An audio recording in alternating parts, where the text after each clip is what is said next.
Cuttack ACB रे house surgeon association एवं nurse association मध्य होइथिबा गंडगोल स्थगित होईछि। जदि ए विवादर समाधान होई नथांता तेबे दुई पक्ष धारणा रे बसिबे बोली गणमाध्यम आगे निजर मत मध्य व्यक्त करथिले। सबुठु बड़ कथा हेउछि एते सबु घटना घटिबा परे मध्य रोगी सेवारे कोनोसी असुविधा होई नाही। दुई पक्ष रोगी सेवारे अछंती। आज मेडिसिन विभागर मुख्य प्रोफेसर डाक्टर जयंत पंडा कहिसंती मेडिकल रे हाउस सर्जन एसोसिएशन एवं नर्स एसोसिएशन दुहे हेउचंती एसीबी मेडिकल रो मुख्य अंग। तेणु ए विषय रे एक कमिटी गठन करा जायछि तदंत पई, जहार मुख्य हेउचंती म्युनिसिपालिटी कमिश्नर। से घटनार पुंखानुपुंख तदंत करिवे।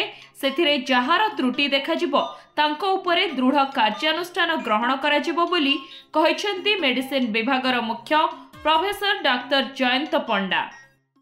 पैरामेडिकल स्टाफ हुंतु, मेडिकल स्टूडेंट हुंतु, से माने गोटे अनुष्ठान रो एसीबी रो इंटीग्रल पार्ट। आउ जदि आम भितर विभेद रहिबो तार प्रभाव रोगीटी उपरे पड़िबो। तेणु सबू भेद विभेद को भूली आम निज अहंकार को भूली एसीबी रो अनुष्ठान रो रोगी सेवार आदर्श नहीं आमे काम करिबा। सेई सेंस रे बा सेई स्पिरिट रे हमर हाउस सर्जन एसोसिएशन आउ नर्सिंग एसोसिएशन से माने तांकर जो सीज वर्क थिला ताको विथड्र करिसंती और रोगी सेवा पई सम्मत होइसंती। मु निश्चित जे ए एनक्वारी रे गोटे फलाफल आसीबो जो थरे कि समस्ते निजर अहंकार को भूली रोगी पाई अनुष्ठान पाई काम करिवे।